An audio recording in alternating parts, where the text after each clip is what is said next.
joined by the Tartan Tornado, Josh Taylor, who is going for a little history of his own, looking to be the first Scottish man to become undisputed champion. And if I'm not mistaken, he would be the third fastest to undisputed status if he were to win on Saturday.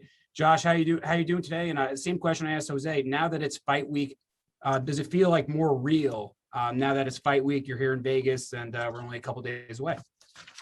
No, I'm nice and relaxed. Listen, I'm totally relaxed about this week. I couldn't be any more prepared, any more mentally and physically prepared. You know, I've prepared to the best of my ability, so I'm nice and relaxed. I'm not wasting any energy on thinking about the fight and thinking about that. It's just another day at the office on Saturday. You know, it's just another day at the office with a lot of city eyes on me. But I am totally confident in this fight. So no, I'm not feeling the bit between my teeth and getting anxious. I'm totally relaxed, as you can see. So I'm totally relaxed and full of confidence going into this fight. So I'm just taking it as it comes and enjoying the ride. And we're going to start with the questions. Keith Idek. Keith, please unmute yourself and go. Hey, Josh.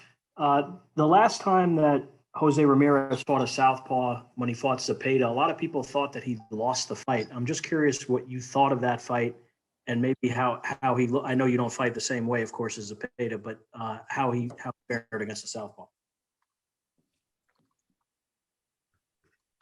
Josh, please unmute yourself. Josh, sorry, you accidentally muted. Yeah, there you go.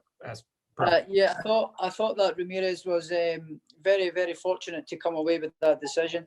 I thought that I personally scored the 8-4 to Zepeda when I watched it. But you know, it is what it is. You know, it's past. We're here, there, done it. He got the result that he was looking for.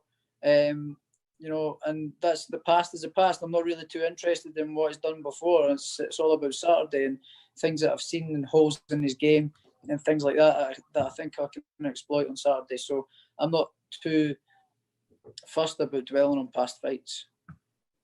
Just in general, Josh, do you think that he's vulnerable against southpaws?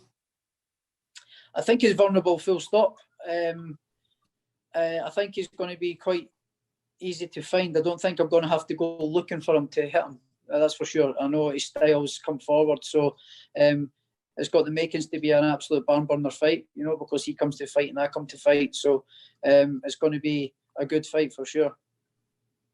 Thank you, Keith. Now we go to Jeremy Harridges. Jeremy, please unmute yourself. Hi, Josh. You're talking about, you know, passive, for instance, and not looking too much at them, but you do have a shared opponent in Victor Postal. Looking at your performance versus his performance, is there anything that you can take away from that? Did that help you understand his style any better? And what do you make of that? Listen, I've said this a few times in a few different interviews. You know, I give him the benefit of the doubt. I was not impressed with what I've seen against Victor Postal. I give him the benefit of the doubt with having 3 back-to-back training camps, you know, peaking 3 times and all that sort of stuff. You know, that can have maybe a little bit of an effect on you. But no, I'm not dwelling on past opponents. That is a fight that's been and done in the past. It's all about Saturday. I'm pretty sure he's been in the gym and rectifying the things that I think he probably thinks he could have done better or things like that. I'm pretty sure he's been working hard in the gym and working on righting wrongs that he did and mistakes that he made and things like that. I'm pretty sure he's been working hard to make sure that he doesn't do them again. All right. Next, we go to Jonathan Nagyoff. Jonathan, please go ahead. Hey, Josh. Could you just touch on sort of the extra work you've had with Ben Davison? Now it's sort of your second camp. How's that sort of working relationship developed?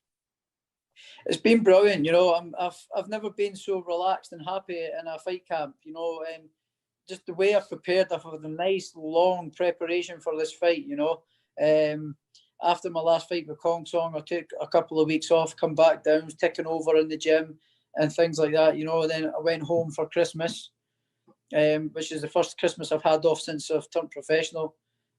So I relaxed in Christmas, ate some good food, put on a little bit of weight, but I was always taking over in the gym back home. And then as soon as New Year happened, I was right back down to London and gym and training again. So I've been in a long preparation for this fight, a long camp. We've trained diligently and sharply, and we've got a great game plan going ahead this Saturday.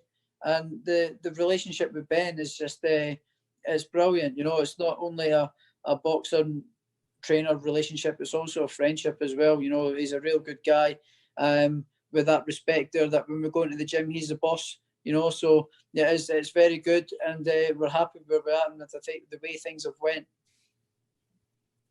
Best of luck, Josh. Cheers. Thank you, Yes, thank you. Jonathan. Boxing UK, please unmute yourself. One question, go ahead. Boxing UK, please unmute yourself. Going once, going twice. Hi, Josh. It's Steve from Boxing UK. Hello, Steve. Hello, mate. Josh, last time we spoke was just before the World Boxing Super Series final. Will that final, the experience of that huge event, help you this weekend, do you think? And if you win, do you want to be in the pound for pound conversation at last? Well, I'm in the pound for pound conversation. I should already be there.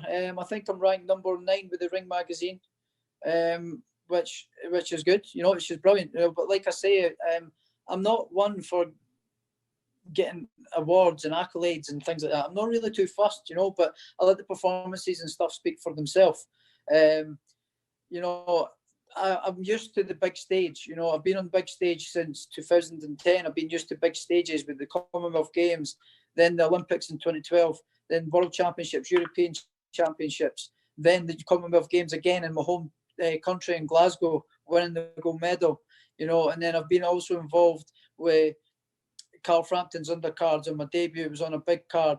Then the two fights with Leo Santa Cruz. I've also been involved in a few big fights myself now as well. So I'm used to the big stage. It does not faze me at all. If anything, I thrive under the big lights and the big stage, and it's what I live for. You know, I'd actually hoped that this fight was at full capacity. You know, like in Texas last week, we watched in Texas last week, 73,000 fans at a match, no restrictions, no masks, no social distancing, nothing. You know, why can't they do it here? It seems to be working in Texas. It seems that we should be taking that approach everywhere else as well.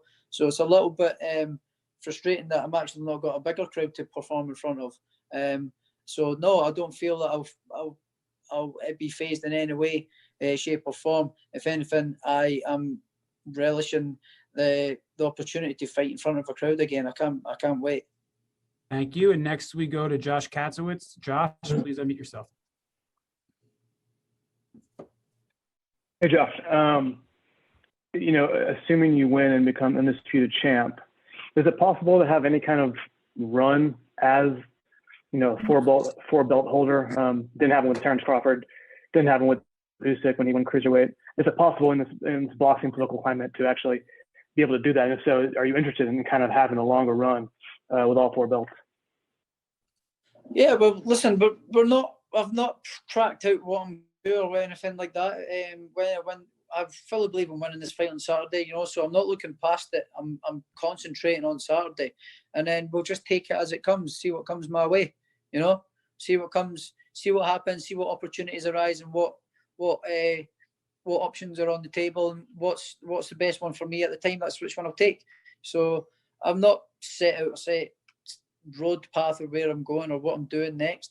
I'm focusing on Saturday, and I'm just taking everything as it comes. Thank you very much. Brandon Stubbs, please unmute yourself. Brandon Stubbs, going once, going twice. And whoop, Brandon Stubbs must be sleeping. So let's go to J.R. Bell. J.R., please unmute yourself. All right there, Josh. You talked about the whole thing about pound for pound discussion, but I wanted to touch on, you know, the legacy of being in an undisputed title fight here at, you know, super lightweight. Now, if you were able to, you know, get this win, what would that mean for you in your legacy as a fighter, specifically in this super lightweight division?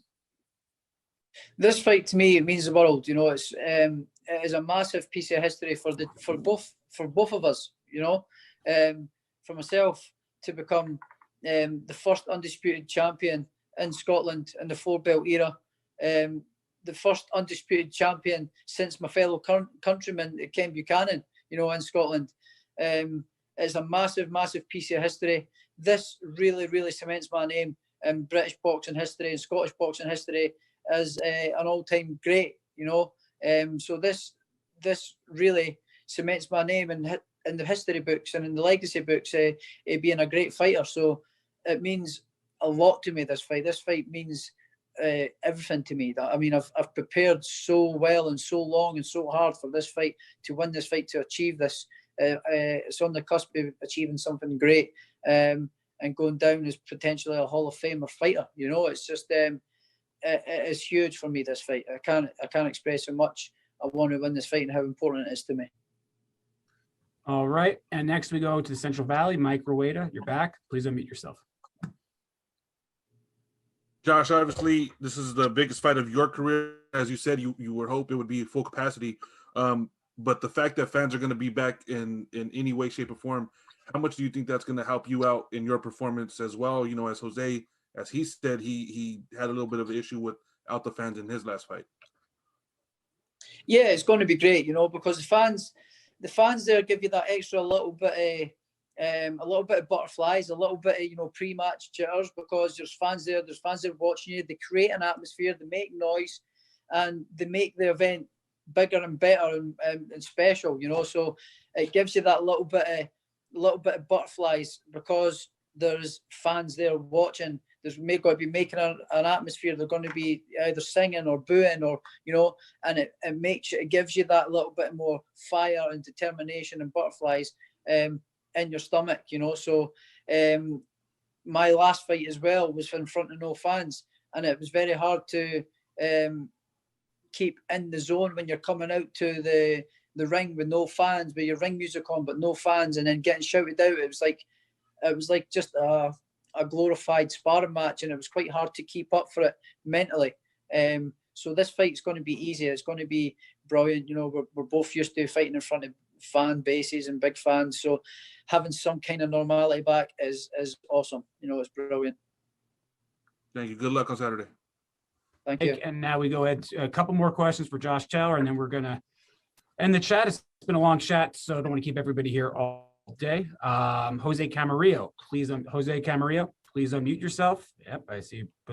And go ahead when ready, sir. Okay. Yes, sir. Yes. What is the meaning, Josh, of saying no pain, no gain, as said in the series? No pain, no gain. I think it speaks for itself. It goes without saying, in any walks of life, if you want to go for something, there's no pain, no gain. You've got to work hard, you've got to sacrifice, you've got to put yourself through things that that is hard, that is tough, it's painful, to gain experience, to gain money, to gain whatever, to gain new businesses, to gain whatever. You've got to go through some kind of pain to have the gain. It's in all walks of life, I believe that. There's no pain, no gain. I've trained so hard for this fight. I've put myself through a whole lot of misery and pain, and a lot of sacrifices away from home, my friends, my family. No pain, no gain. It's nothing worth having and going for in life. It doesn't come easy, so you've got to go through a little bit of pain to get there. And I'm going to answer this question. Brandon Stubbs' connection cut off when I called on him, but he did message. He wanted to ask Josh the ripple effect, given that the fighters at 147, 140, and 135, they're all looking at the winner of this fight. So how do you sort of see that landscape, and how aware are you that everybody within a 3-division radius will have their eyes set on this fight Saturday night? Oh, it's brilliant. It's a massive fight, and there's, like you say, there's 3 weight categories where fighters can be potentially fighting after this. So the possibility and the options after this fight is massive. There's going to be, you're not going to be short of options of of fights and what fights you want to choose after this fight. So it's great. It's really exciting times. And again, I apologize to everybody who had a question in the queue that couldn't get to, but we had a lot of questions. Obviously, a fight of this magnitude, a whole lot of interest and a lot of questions. So I apologize to those who I did not get to today. Josh, any final thoughts? Again, 4 days away. Any final thoughts you want to say to your Scottish people and anybody that fans and media and anybody out there watching? Just to fans and stuff. I'm thankful for the support. I've been getting overwhelmed with messages over my social media, and messages of support and from my phone and things like that. So I just want to say thank you to everyone who's taken the time to wish me good luck and well wishes. And I'm going to win this fight on Saturday for y'all. I'm gutted that none of your traveling fans can come over and see me as well. So I promise to win this fight and not let you down. And we will be back at some point in the future. And thanks for the continued support. It really means a lot to me. And thank you, Josh. Thank you, everyone, for joining us on the call today. I'm just, as I mentioned, in the United States, ESPN, ESPN Deportes, and ESPN Plus, 8 Eastern now, 5 Pacific for the 3 main fights. That's 1 a.m. UK time exclusively on FITE, FITE, over in the UK. The undercard, Javier Martinez, Raymond Murataya, Jose Ramirez, Andres Cortez, and the Louis Correa Jose Enrique Vivas fight will be 1:45 Pacific, 4:45 p.m. Eastern time, exclusively on ESPN Plus. As I mentioned, a clean sellout, the first ever boxing event at the brand new Virgin Hotels Las Vegas Casino Resort. So again, we're looking forward to seeing those of you who will be in attendance. We're looking forward to seeing you at the venue. Everybody else, that you know how to watch the fight. So we will see you then. Thank you, Josh. Thank you, everyone, for joining us today. Everybody have a great day. Thank you. Thank you.